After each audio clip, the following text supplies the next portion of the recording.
Okay, do you see the screen?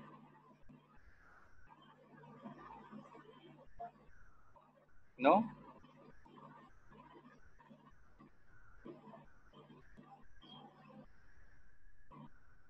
Okay, fine. 1 minute. I think now you can see. Uh,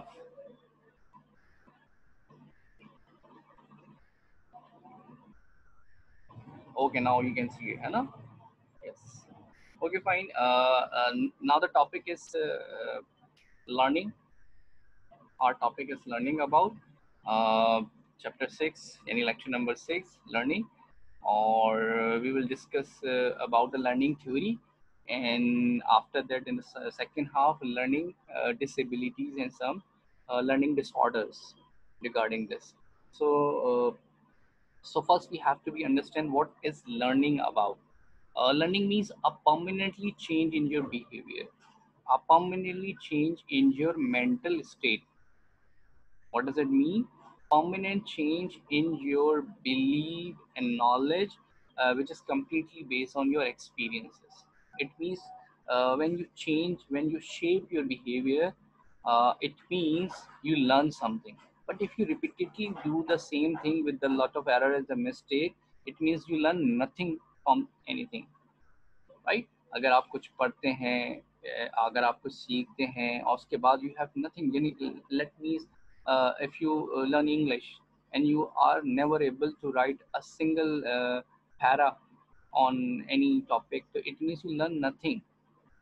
And if you take up many multiple lectures on psychology but you never understand the basic difference of it, from which where he deal and what is the scope of it, so it means you learn nothing.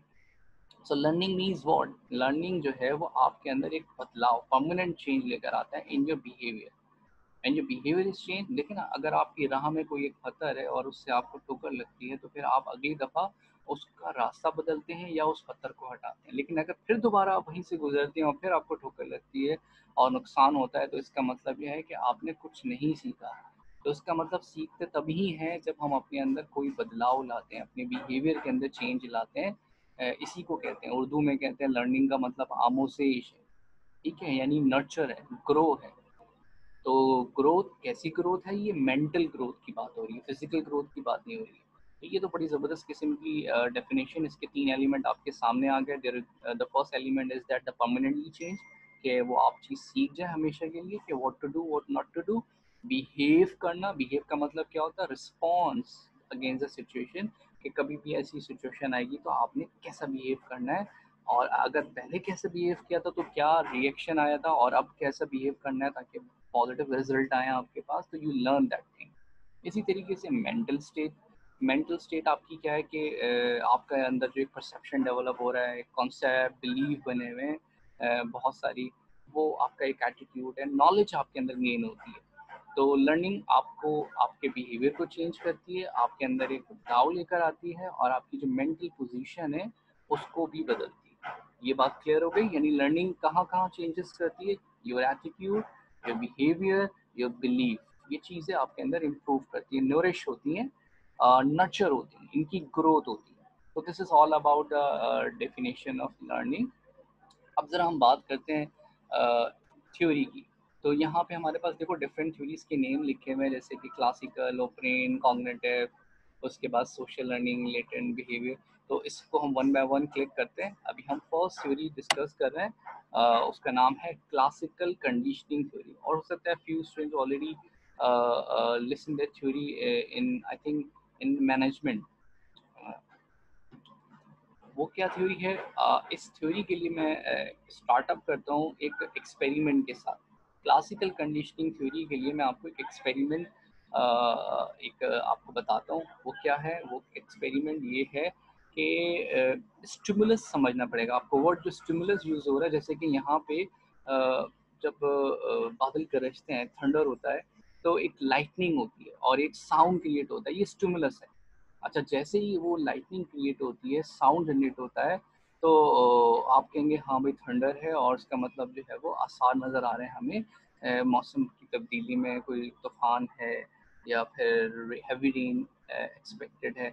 और फिर आप जो है वो आप stimulus repeat होता है बार बार, और उसको देख के अगर आपके अंदर कोई एक डर, एक खौफ है, तो जब कभी भी वो थंडर आपको वॉइस क्रिएट होगी तो आपके अंदर एक खौफ डेवलप हो जाएगा। इसकी एक और मज़ेदार एग्जांपल बड़ी पॉपुलर है एवन पावलिव की, वो है dog bell experiment. Dog bell experiment क्या है, आई थिंक इमेज अगर है तो मैं शेयर करता हूँ आपके साथ। चलिए मैं आपको वर्बली बताता हूँ। डॉग बेल एक्सपेरिमेंट क्या होता है, ये आप जरा सुने, इसको मैं स्टोरी की तरह से बताता हूँ कि वो डॉग को बोन देते हैं और बोन को देखते ही के साथ डॉग को सल्वेशन स्टार्ट हो जाती है। और जो सल्वेशन स्टार्ट होना शुरू हो जाती है, वो सेकंड टाइम फिर वो बोन देता है, फिर वो दोबारा से सल्वेशन स्टार्ट होती है, तो वो फिर वो क्या करता है, एक स्टिमुलस अटैच कर देता है उसके साथ, यानी बेल। यानी जैसी बोन दी, बेल रिंग हो गई, बेल रिंग हुई, बोन सामने आई, और उसने उसको जैसे ही उसको ईट करना शुरू कर दिया सल्वेशन स्टार्ट होने के बाद, तो फिर अब प्रोसेस क्या बन रहा है, यानी बेल, बोन, और फिर उसके बाद सल्वेशन। रिपीटेटिवली पैटर्न होने के बाद उसने क्या किया, जस्ट बेल रिंग करी। जैसे बेल रिंग की एक्सपेरिमेंटली, तो वो जो डॉग है उसमें सल्वेशन स्टार्ट हो गई। हालांकि सल्वेशन तो उसको बोन को देख के होनी चाहिए ना, बोन को देख के उसको उसका माउथ सल्वेट होना शुरू हो जाए और उसको हंगर फील होना शुरू हो जाए। लेकिन यहाँ बेल रिंग, क्योंकि बेल एक अलामत था, एक स्टिमुलस था, कंडीशन था कि जैसी बेल रिंग कर रही है तो बेल किस चीज़ को शो कर रहा है, बेल शो कर रहा है फॉरेन से किसको, कि जब बेल रिंग कर रही है तो बोन भी आ रही है, और जैसी बोन आएगी तो उसको सल्वेशन स्टार्ट होती है और हंगर जो है वो एलिमेंट। तो यहाँ पे हमने देखा कि स्टिमुलस नजर आ रहे हैं। स्टिमुलस क्या होते हैं, स्टिमुलस मतलब वो सिंबल्स एंड साइंस होते हैं।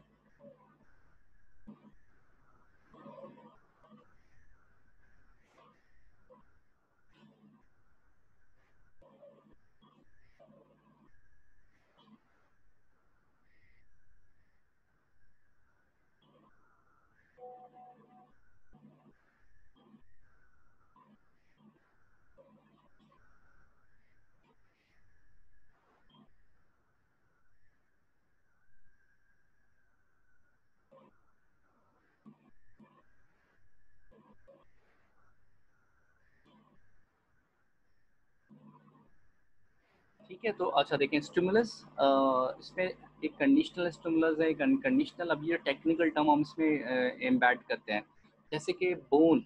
अब बोन जो है वो अनकंडीशनल है, क्योंकि बोन को देख के तो वैसी बात है, डॉग को एक नेचुरल है कि एक हंगर फील होगा।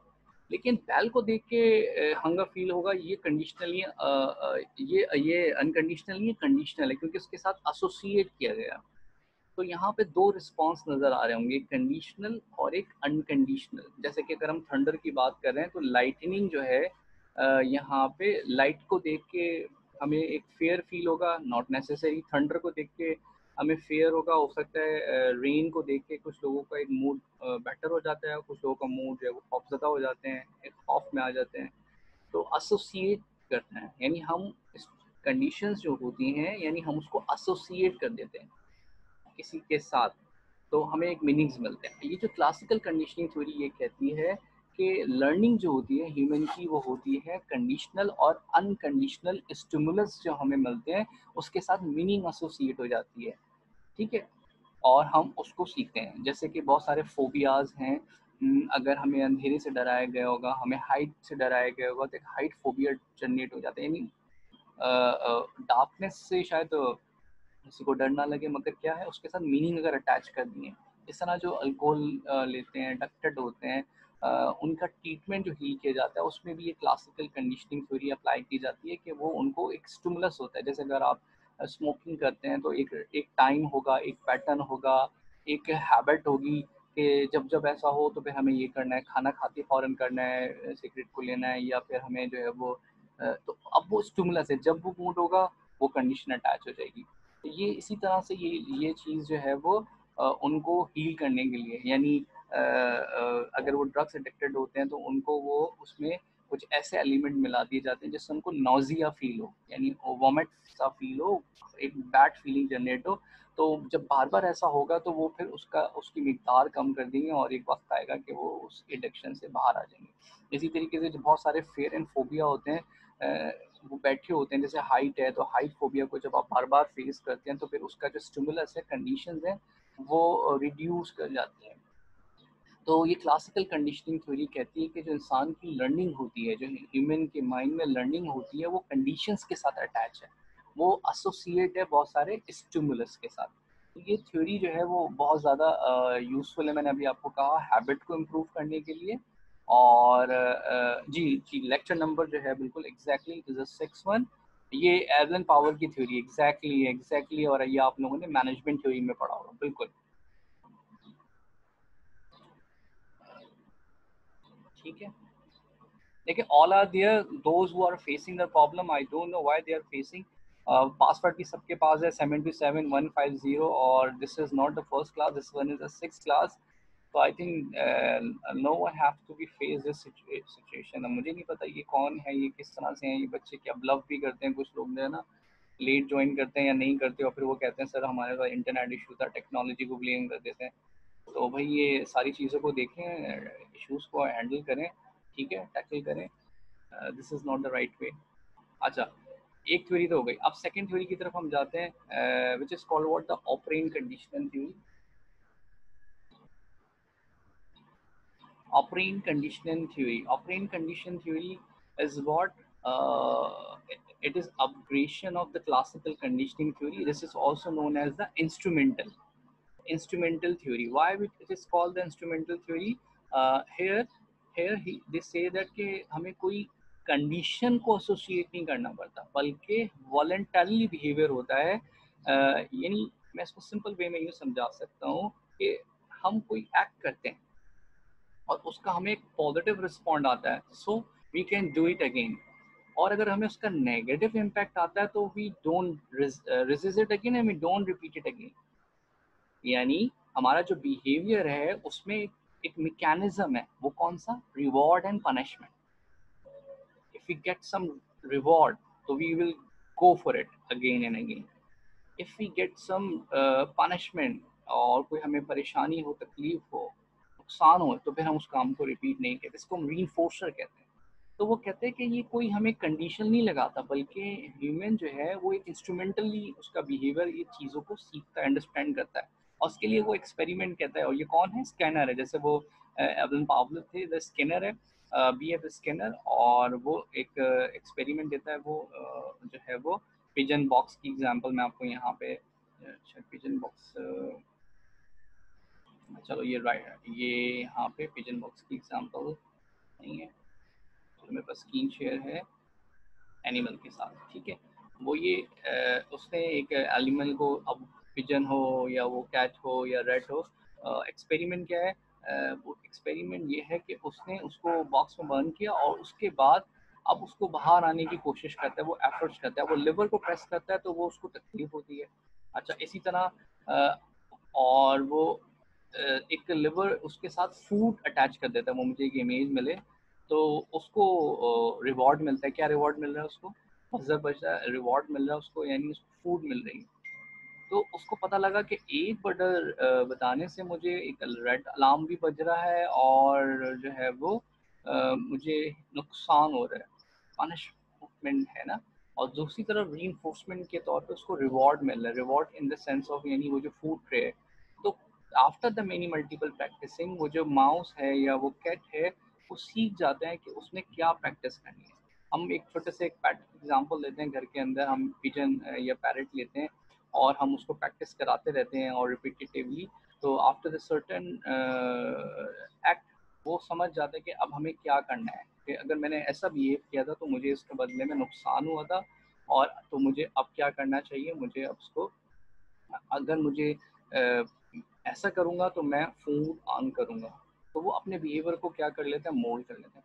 ये और मैं बिल्कुल आसान सी एक और एग्ज़ाम्पल मैंने यहाँ पे स्लाइड में मेंशन की है, वो ऐसी है कि पेरेंट्स जो अपने चाइल्ड को तरबियत देते हैं कि बेटा आपने जब गुस्सा आए तो आपने किस तरह से करना है, बड़ों के साथ किस तरह बिहेव करना है, और अपनी बात को कहने का कौन-सा अंदाज़ रखना है, टोन क्या होनी चाहिए। अच्छा, ये उसके लिए अब जैसे ही कोई बुरा करते हैं तो वो फ़ौरन गुस्सा करते हैं, डाँटते हैं, तो फिर हमें फ़ौरन से एक माइंड में बैठ जाता है कि हमें इस बिहेवियर को दोबारा रिपीट नहीं करना, ये अच्छा नहीं समझा जाता, या इस पे गुस्से का इज़हार है और हमें कोई ना कोई सज़ा है, तो हम अपने उस बिहेवियर को डिक्रीज़ कर देते हैं।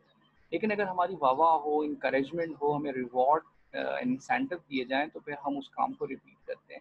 जैसे कि चलो बच्चों स्कूल में होता था कि चलो टेबल सुनाओ, चलो पोएम सुनाओ अंकल को, और वो हमें चॉकलेट्स दे रहे हैं, गिफ्ट्स दे रहे हैं, आपने कहा वाह ये तो बहुत अच्छा है, तो मुझे मेमोराइज करना चाहिए और लोगों के सामने बताने से अप्रेस होता है, अप्लॉज करते हैं लोग, तारीफ करते हैं।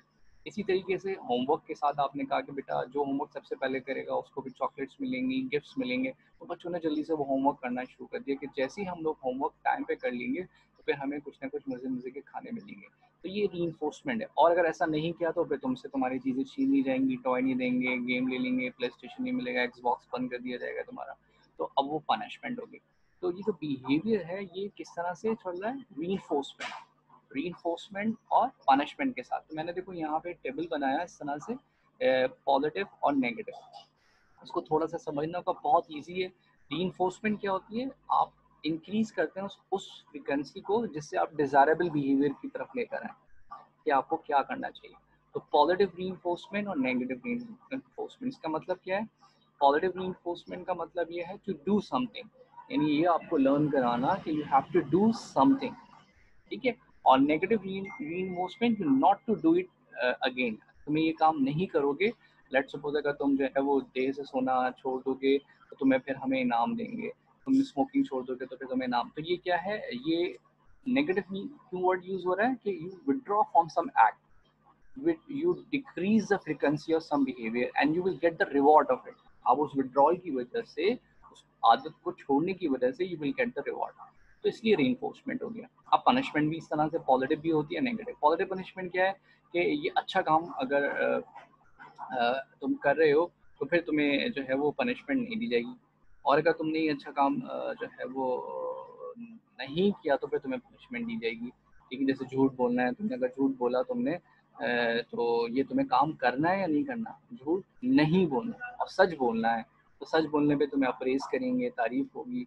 तो ये देखो पनिशमेंट भी और रीइंफोर्समेंट भी दोनों हमारे बिहेवियर को एडजस्ट करने के लिए होती है। तो मेरे पास यहाँ पे एक एग्जांपल भी है, मेरे ख्याल से ये यहाँ पे आगे एग्जांपल आएगी, वो मैं आपके साथ अभी शेयर करता हूँ। एक सेकंड, ये केस है, यहाँ से मैंने एलिमिनेट कर दिया।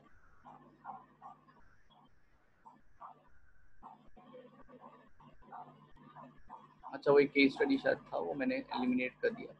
चलो मैं ऐसे ही आपसे बात करता हूँ। तो पनिशमेंट और इन्फोर्समेंट का फर्क आपको समझ आ रहा है? पनिशमेंट जो है वो हमारे उस बिहेवियर को लॉन्ग टर्मली चेंज कर दे, और रीइंफोर्समेंट भी है कि ताकि हम उस एक्ट को दोबारा कर सकें। ये बेसिकली हमारे बिहेवियर को कंट्रोल, इस तरह से हम सीखते हैं। हमारे जो हमने जो सीखा है, देखो ऑर्गेनाइजेशंस में आप जाते हैं तो वहाँ पे भी आपको पता लगता है कि ऐसा करने पे बोनसेस मिले और ऐसा ना करने पे जो है वो आपको नुकसान उठाना पड़ा। ठीक है, आपका जो भी बिहेवियर हो, लेकिन जैसे आप सोसाइटी में जाएंगे तो सोसाइटी आपको बताती है कि what to do and what not to do, कैसे अगर अच्छा करते हैं तो वो आपको पे बैक करती है इन अ पॉजिटिव वे में। तो वो पनिशमेंट नहीं है, रीइंफोर्समेंट है, और पॉजिटिव रीइंफोर्समेंट है।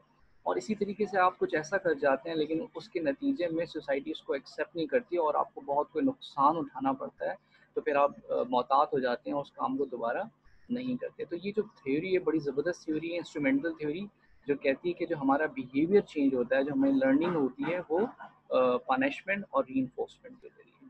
क्लियर है? अच्छा, इस थ्योरी की एप्लीकेशन क्या है? अगेन इस थ्योरी की एप्लीकेशन एक तो बहुत ज़्यादा टीचिंग में इस्तेमाल होती है, बच्चों को है ना जीपी सीपी और ग्रेड ख़राब हो जाएंगे, अटेंडेंस मार्क्स नहीं करेंगे, ये इसलिए किया जाता है। ये एक तरह की आपकी पनिशमेंट है, आपके उस बिहेवियर को हैबिचुअल बनाना होता है। ठीक है, डिसिप्लिनरी एक्शन मेंटेन करने के लिए। इस तरह से चाइल्ड अपने पेरेंट्स को जो ट्रेनिंग कराते हैं वो उसमें ये थ्योरी बहुत हेल्पफुल है। और इस तरह बहुत सारी बीमारियां जो होती हैं उसको दूर करने के लिए, मेंटल इलनेस जैसे स्किज़ोफ्रेनिया, तो ये सारा कुछ। अच्छा जी, अब ये थ्योरी तो हमारे सामने हो ही गई। और अच्छा, ये एग्जांपल किसकी है? ये अगर आप देखेंगे तो ये इंस्ट्रूमेंटल एज बिहेवियर को अक्सर आपने देखा होगा कि वो जो बॉम्ब स्क्वाड होता है उसके साथ एक डॉग है, वो ट्रेस कर रहा होता है, तो बेसिकली ना उसके साथ कंडीशन लगा देते हैं। वो क्या करते हैं कि अगर वो उसको, उसके अंदर एक केमिकल होता है ना बॉम्ब्स के अंदर, वो उसको स्मेल सुना दी जाती है, अगर वो बॉक्स उसको ला के देगा तो उसको मीट दिया जाता है। तो बेसिकली वो बॉम्ब नहीं ढूंढ रहा होता, वो इसलिए ढूंढ रहा है कि वो उसको ला के देगा मालिक को, तो वो उसको खाना देगा और उसको बाद में फौरन से देते हैं। इस तरह से वो स्टिमुलस बन जाता है। जो ट्रेन किए जाते हैं, पुलिस में भी देखा होगा आपने, सर्चिंग के अंदर भी देखा होगा, तो एनिमल ट्रेनिंग का के लिए तो बहुत ज़्यादा यूज़ होती है दोनों थ्योरीज, क्लासिकल कंडीशनिंग थ्योरी भी, ऑपरेंट कंडीशनिंग थ्योरी भी। आपने देखा होगा जैसे डॉल्फिन शो देख रहे हैं आप, तो वो डॉल्फिन कैसे वो आप सर्कल के अंदर से जा रही है, तो बेसिकली वो उसको उन्होंने जो है वो उसको फूड दी, उस फूड के लिए उसने जंप किया, बार बार ऐसा करने के बाद वो फूड देना छोड़ दिया और वो हंट किया, खाली वो सर्कल दिया वो, लेकिन फिश ने, डॉल्फिन ने ये समझा कि इस सर्कल के बाद मुझे क्या मिलता है, फूड मिलता है, और उसने जंप कर दिया। बिल्कुल ऐसे ही मंकी के साथ आपने देखा होगा, वो जो डुगडुगी बजा रहा होता है तो वो भी स्टिमुलस होता है। इस तरह लाइन के साथ सर्कस का जो शेर है वो हंटर बजाता है उसके साथ साथ, तो वो उसकी आवाज़ से बेसिकली एक्ट कर रहा होता है। तो ये बात आपको अच्छे से समझ आ रही है कि ट्रेनिंग जो होती है, अगर आप एक ही काम बार बार करते चले जाते हैं, देखो ना कंप्यूटर पे अगर आप टाइपिंग करते हैं तो आप आंख बंद करके लिखना शुरू कर देते हैं, गाड़ी बार बार चलाते रखते हैं तो आप अनकॉन्शियस वे में भी आपका ब्रेक पे पैर जा रहा है, आप उसको कंट्रोल कर रहे हैं, मॉनिटर कर रहे हैं। तो ये बात तय हो गई है कि हमारी जो लर्निंग है वो इस तरह से क्लासिकल कंडीशनिंग और ऑपरेंट कंडीशनिंग के जरिए और जो यूज़ होती है। ठीक है, तो ये तो थ्योरी हमें समझ आ गई, इसमें किसी को कोई कन्फ्यूजन तो नहीं है।